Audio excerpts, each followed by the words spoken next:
Mahasiswa sekalian, kita lanjutkan pembahasan kita pada topik space analysis, yaitu analisis pengadaan ruang-ruang di hotel berdasarkan keperluan dan penggunaan dari ruangan-ruangan tersebut. Yang pertama adalah briefing and programming, yang kedua adalah basis for estimate, yang ketiga adalah unit area, dan yang keempat adalah public area. Briefing and programming terdiri dari yang pertama adalah statement of intent, yaitu pernyataan-pernyataan rapat yang menghasilkan keputusan tipe hotel apa yang akan dibangun, berapa jumlah kamar, dan konsep desain seperti apa yang dikehendaki oleh pemiliknya. Kemudian facilities and site utilization yang terdiri dari space standard, landscape, future expansion, yaitu analisis fasilitas-fasilitas yang akan dibangun di hotel, serta pengembangannya yang didasari oleh standar ruangan, landscape yang akan dibangun di masa depan. Kemudian kita masuk space analysis kedua, yaitu basis for estimate, yang terdiri dari estimated occupancy, yaitu perkiraan tingkat hunian kamar, dan yang kedua adalah allowance per room atau biaya yang dialokasikan untuk membangun satu kamar. Space analysis yang ketiga terdiri dari residential area seperti yang sudah pernah kita pelajari pada topik sebelumnya,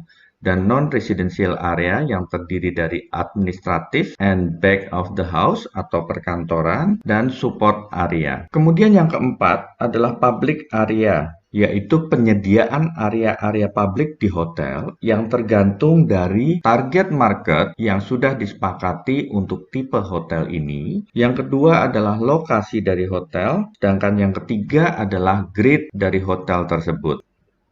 Pembahasan tentang space analysis akan kita perdalam pada poin 2, yaitu basis for estimate, di mana kita akan belajar tentang estimated occupancy.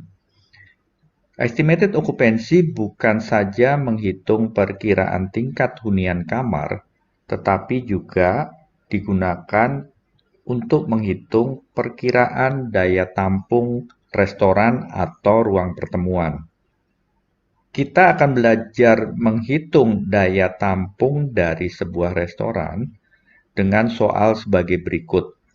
Restoran di sebuah hotel terdapat 2 serving cycle, yaitu lunch and dinner, dan mempunyai target penjualan sebesar 100 porsi per hari, di mana satu orang tamu akan menghabiskan 1 porsi. Pertanyaannya adalah, nomor 1, berapa jumlah kursi dan meja yang dibutuhkan pada restoran tersebut? Dengan catatan, 1 meja terdiri dari 4 kursi. Soal nomor 2. Hitunglah berapa luas ruangan restoran yang diperlukan jika luas ruang gerak satu tamu untuk makan seluas 1,2 meter persegi. Pertanyaan nomor 1 akan dijelaskan melalui tabel berikut. Target penjualan adalah sebanyak 100 porsi per hari. Ini kita sebut dengan estimated occupancy atau perkiraan daya tampung dari restoran. Restoran menyelenggarakan 2 serving cycle, artinya restoran buka untuk lunch dan dinner. Sehingga jumlah kursi yang diperlukan di ruangan restoran tersebut adalah sebesar estimated occupancy, yaitu 100, dibagi dengan service cycle, yaitu 2, sehingga menghasilkan 50 seat per service cycle. Untuk menghitung jumlah meja yang diperlukan, maka kita melihat catatan bahwa 1 meja terdiri dari 4 kursi, sehingga berapa meja yang diperlukan adalah sebesar number of seat, yaitu 50 seat per service cycle dibagi dengan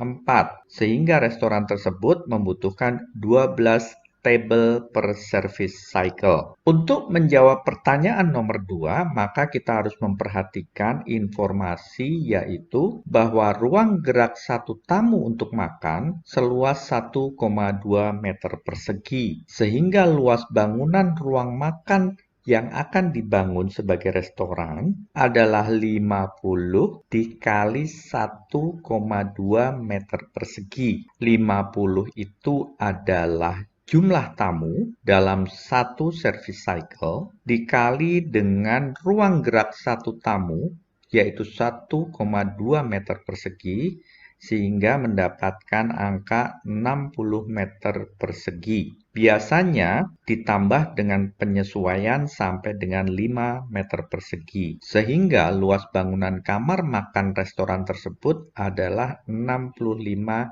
meter persegi untuk menampung 50 tamu dalam setiap service cycle-nya.